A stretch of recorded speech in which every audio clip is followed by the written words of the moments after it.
Afternoon, everybody. My name is Ariel Lopez. I'm from Billard Leece Partnership, and I'm here to present to you Port Melbourne Secondary College. Port, as the school likes to name themselves, was commissioned by the BSBA in 2018. It's a building that sits on a key location within the Fishermans Bend area, and kind of in a fundamental position also as one of the first piece of social infrastructure within the area. So as you can see on that big circle, the site is on the north east corner of the J.L. Murphy Reserve, and it's surrounded by 4 of the precincts identified by the framework: Montague, Sandridge, Lorimer, and Wirraway, where the building is sitting. At the north, we can see the big employment precinct that will bring around 40,000 people working with this area. And then to the south, we have pre- and post-war low-density residential fine grain sitting just south of the J.L. Murphy Reserve. Really important to understand, the local context too, and how that influences, our design response. To the south, as I mentioned, fine grain residential, a current condition, and it will a protected condition too. We have Garden City to the south, which is a heritage neighbourhood, and then to the north, we can see all these big box semi-industrial sites that in the future will be developed into what is going to be a mixed-use development area.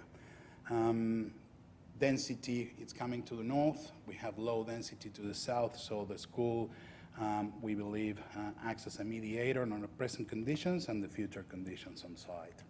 Those conditions are quite evident when we have a look at the building looking into the city, with the J.L. Murphy Reserve ovals that luckily got an agreement with City of Port Phillip, so the school can enjoy the use of those sports spaces.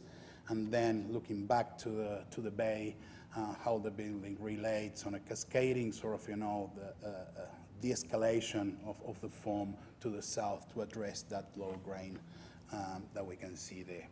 Also, top left corner, the Spirit of Tasmania, no longer, a park there, now moved to Geelong, but that's one of the references that you'll see, repeating throughout the project.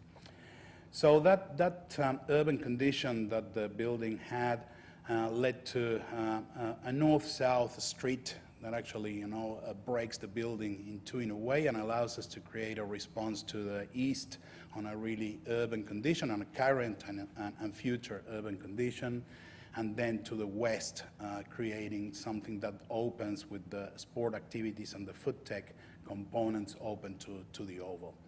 Also worthy to mention is that we brought in to the ground floor all the activities that the school can share with the community, and also by creating those north, south, and east-west circulations that allowed us to isolate those spaces without affecting school operations. So these spaces can be used, after hours without opening the whole school and imposing any operation, issues to the school.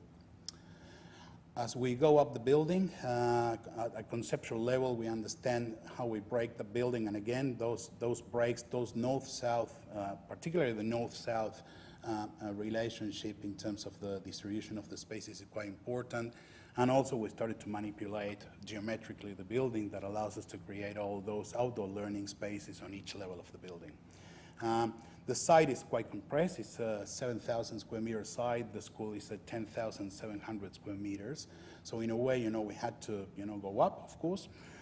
We have the luxury of not needing to deal with the sports spaces because of the adjacency of the ovals. But that also could have led to a fully stacked sort of solution, and we were losing the opportunity for outdoor learning for the students. As I said, by manipulating the form, we allowed that to happen. On the left-hand side, we have something that I won't dwell on to, but it's the programmatic distribution that leads, I think the important thing is to understand that the ground floor is a community and shared space. Level 1 is for juniors, close to the ground, as close as possible to the ground.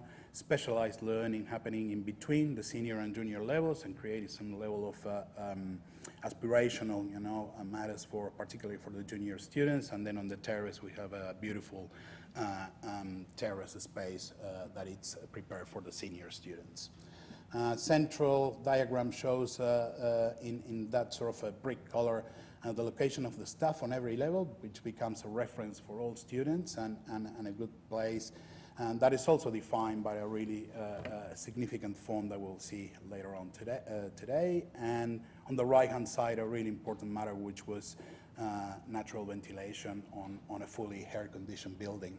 So in a way, we work with the idea of working hard with the BMS and how when the school is operational in terms of the use of a mechanical ventilation. So every single space can be naturally ventilated. Some early explorations in terms of form and in references led to three key elements that we understood the site provide us as a background in a way: the nautical history of Fishermans Bend, not only post-settlement but also as pre-settlement, where there was a fishing space for the original inhabitants of the land. The container yards, which are still present in Port Melbourne, are quite a important reference for us, and the sand dunes, which were pre-settlement present in the area. On the right, in the center, a first sketch on how those forms can actually gel together or actually argue between each other in a way too. And we can see on the right some early explorations again on the form. The north-south connection that I mentioned before is quite evident when we look at the plan on ground floor, where the gym and associated the hard courts to the south and the link back to the J.L. Murphy Reserve. Top left-hand side, food tech, again with the production garden on the west side. The library and learning resource center on the top right, that actually spans 2 levels.